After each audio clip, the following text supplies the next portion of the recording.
it's all about the small ball this weekend. You've been getting gauging the I guess the feel in Cork and the build up to this one, and speaking to some more people ahead of Sunday's game. Yeah, just a couple of quick pieces to bring you before we wrap up our Cork coverage.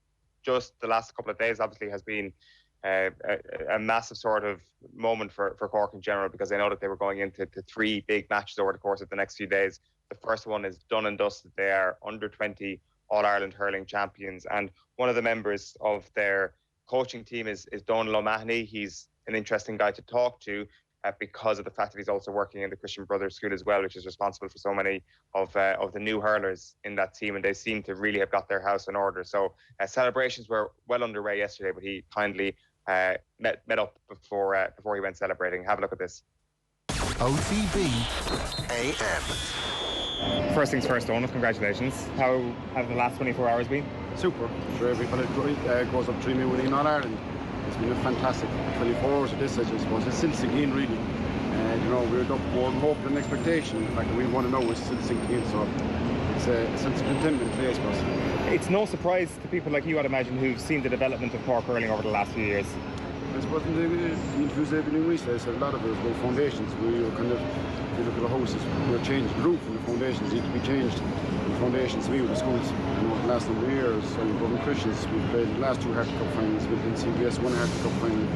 Cork's been Harty Cup final, so we got the schools set up right. And because we're competing in finals and semi-finals of Harty Cup, I think it was only a matter of time before that translated into minors and 20s, which thankfully is doing this year. That seems to be the bedrock of any good GAA county at the moment, doesn't it? The school system really is the key part of the foundation. Absolutely. I suppose St. Kieran's are synonymous with Kilkenny, backbone in Kilkenny, and Limerick, who are top dogs at the moment in Hurling. They're backbone by 2 or 3 very good Oscar Rush teams winning the Harty Cup.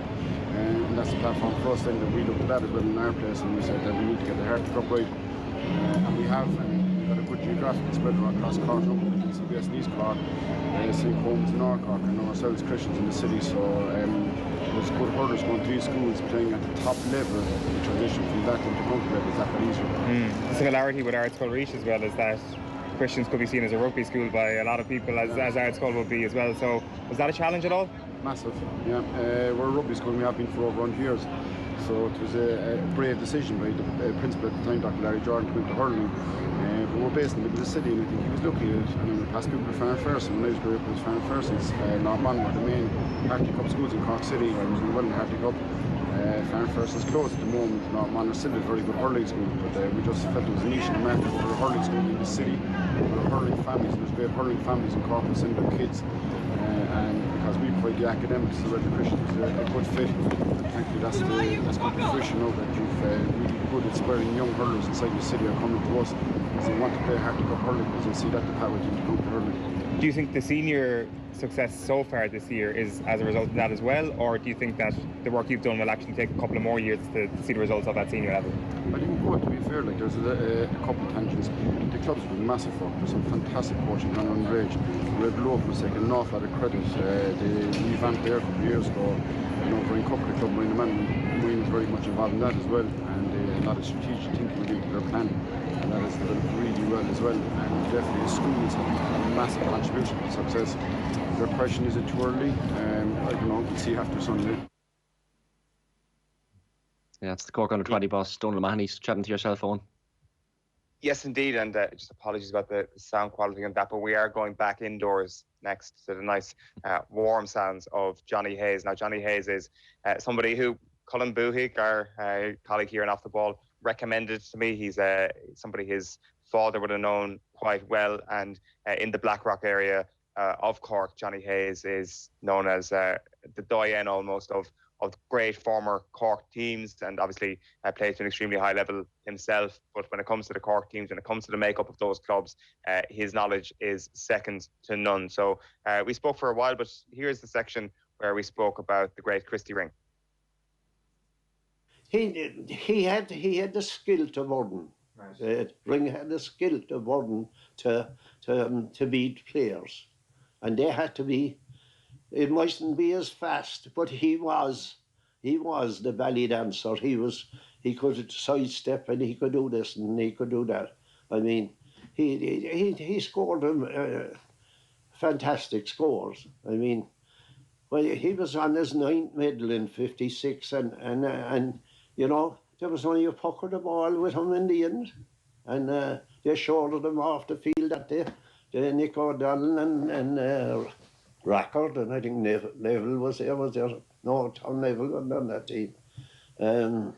They brought back Ned Wheeler to left half back that time to curtail the Cork half forward line. You were there in Croke Park that day in '56. Yeah.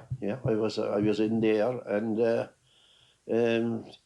I was in the stand for '56. My father got me a ticket. My father was going to hurling matches all his life. He was, as far as I know, he was at the 31 final. My father was born in 1899, the last day of the century, and he went to the 31. And he told me that he was at the Thunder and Lightning final, the 1939 final, and you know, that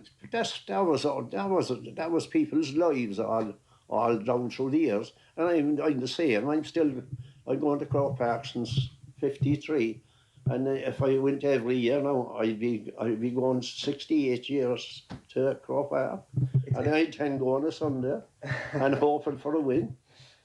It's amazing, isn't it, how Cork hurling is intertwined with all these legendary moments. Like you mentioned the Thunder and Lightning final there that everybody's heard about, the '56 one that you were at. Yeah, and the 31 one, that was three. There was three. What happened in 31? 31, it was a draw twice, and Cork won the replay, and Laurie Marr was off in the final. And Woody Collin was the captain, the man in that photograph there. What's the best Cork game you've ever been at? The one you enjoyed the most, or the one that had you on the edge of your seat the most? Well,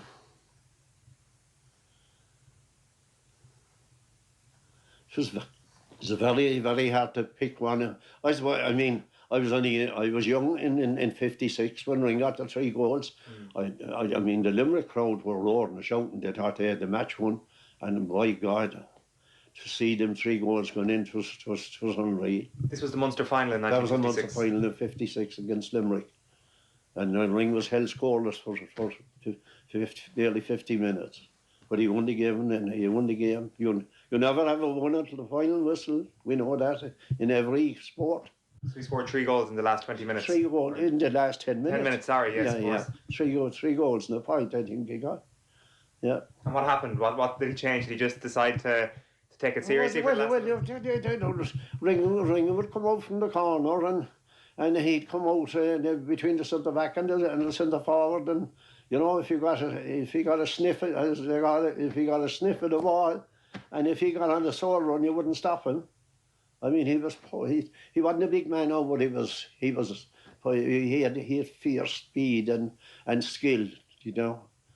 I mean, I had a photograph there now of him in the '56 final. Jim Brown was one of the best cornerbacks that was played, and he sidestepped him. Brown was on the ground and Ring was gone, but Paddy Philpott was covering, you know. So, you know, they're the things that count in every sport.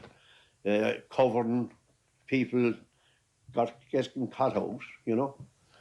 It was like Cork were caught with the goal against Kilkenny, and I mean the two best cornerbacks we have for years are the 2 cornerbacks, and one of them was caught. But look, we'll take it. We're in the final.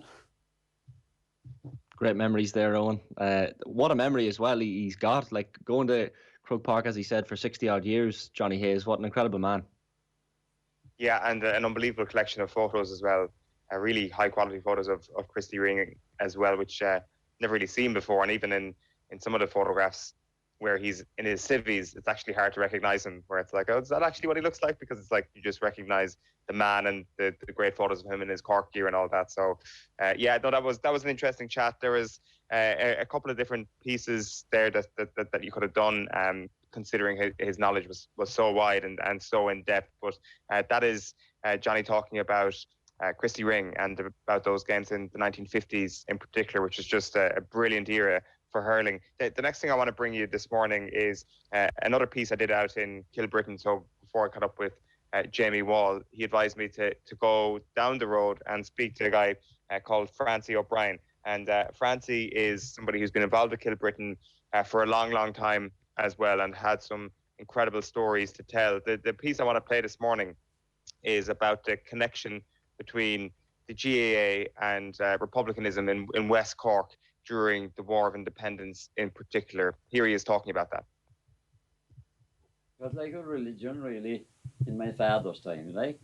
Because if you joined Tommy Barry's flying car, I know they used to have billets outside in the air, really. And they used to be training up the fields here in this place for about a year and a half, like, and not all the time, but like Tommy Barry come out and Liam Deasy and those others, and they'd give them a week's special training, like. But they hadn't enough rifles to go around, like. So if they had a Hurley, they trained with Hurleys, like. And Hurley became a small god, like. And then when the serious stuff started in 1919, every Hurley was dumped and buried, like, under bales. Well, there was no bales, they were under reeks of hay and straw. And because if the Tens raided, and they raided here several times, if the Tens raided here, they caught a Hurley, they'd crack it and burn it in the fire. And like, when the whole thing was all over, then, like, when they got a chance to go back playing hurling again, like, they thought, a lot of them thought that football was an extract of British rule in Ireland, you know what I mean? The soccer and the rugby and all that, that was like a round ball because the English didn't understand hurling at all. You know what I mean? They really didn't, like, and they thought that was a mugs game, like, but they knew that the backbone of hurling and GAA was with the fellas that were out the time of the trouble, like on the run and everything, but they all stuck to the hurling. They went to hurling when the truce was fine, and they all went back hurling again. And that made hurling was like a religion when I was growing up, like, in Kilbrittain even though. And didn't that you'd be winning matches, like. But if you got, you know, it's different now, young fellas with television, everything are doing their own thing, and I see young fellas in Kilbrittain now that should be playing, you know, gave it up when they were only 14 or 15, like, and got interested in something else, driving cars or something like that, you know. But when I was there, like when I was growing up there in the 40s, about 50s, there was no cars. I used to cycle to Timor League 2 nights a week, even that we had a pitch in Kilbrittain, like. And we used to train on a weeknight and a Sunday, like. But there was 5 good hurlers playing, and over by Timor League, they were playing for Kilbrittain, 5 of Hurling brothers. And I used to cycle over to their field at the back of the house 2 nights a week, just to learn something off of them, like. You'd be that involved, you know what I mean? Because my father was a good hurler, like. He had 7 county West Cork medals with Kilbrittain, and 1 of 8 West Cork medals. I have them there somewhere, I'll show them to you later on. And he had 1 of them in junior football. They won the junior football as well. But hurling was the god, like, you know. And that was because of the fact that they had to hide their hurleys. Yeah, they had and that was because of the you know, the kind of, I suppose, spite you call it, about the British fellas, like, you know, because a lot of them, I've seen photographs, we have an album somewhere, where my father and fellas his age, and when they were in their 20s, like, they were all young men, like, 22 or 3, like, they were drilling at the field up there at the top of the hill, above the cross there. There was about 20 of them drilling, and they'd only a couple of guns between them, like, and Tommy Barry would give them a gun, like he'd give you a gun now for a drill, and he'd tell you how to do, and the rest of them would have to do the same thing with the hurleys, you know, present arms and all this kind of crap. And then he'd pass the gun around, everyone would get a go at the gun, like, but they'd only 2 or 3 guns, like. Right. Fascinating stuff from Francie O'Brien there. Like, it's almost like a history lesson. Like, I know Tom Barry's a fairly iconic figure down in those parts. Born in Kerry as well, a Killorglin man, but definitely a revered figure down in Cork. And you've been finding out about Corkness and what that means as well, Eoin. Yeah, I certainly have. This is something that's, I guess, been in the vernacular for quite some time, and was kind of pushed into the public consciousness a little bit more when the county board embraced the idea of Corkness in a review and about what they hope to achieve in the future. And I kind of like that. I kind of think that for the future of Cork hurlers and footballers, it's about embracing that level of confidence that should be connected to Cork at all times. So everybody I spoke to over the last little while, I threw in a question at the end, what is Corkness? And here's what they all said. We've got some varying degrees of answers. The phrase Corkness gets used a lot, and it's been coined over the last little while. There's a loose definition. Everybody's got a different definition. What's your definition of Corkness, if I had to ask you? Not afraid to go against the grain, a willingness to offer an opinion, and even if it's not a popular one, and I suppose that's where the term the rebel county comes from. And we've had some great men that have offered opinions, but a willingness to stand out and not afraid to be different. Corkness means, so like we're just proud of where we're from. Like there's a great tradition, Roy Keane, Sonia O'Sullivan, Christy Ring, Mick Barry, like of sport. There's a sporting tradition in Cork, and we're proud of where we're from. Like wherever we go in the world, we know we're from Cork, and whatever we do, whether it be in business, in our professional life, in everything we do, we put our heart and soul into it. And there's a kind of a Cork pride and confidence that we go out and do everything to best ability, and we've a history of success, and that success is going to continue Sunday on. I know it is. What would I like it to be, or what? Yeah, go aspirational if you want. Go aspirational. Yeah, go for it. I think it's a kind of a sense of kind of defiance or something, you know, like it's that kind of Roy Keane, small young fella who didn't get a chance and kept getting kicked, but was like, I'm going to make it at 23. You know, how many fellas make it in the Premier League at that age? That's, you know, it's like, I'm going to go to Harvey, I'm going to go to Cove Ramblers, I'm going to go to Nottingham Forest, and I'm going to fucking make it at Man United. I'm going to be the best player that ever played for Ireland, or the best Irish player ever. That would be my opinion.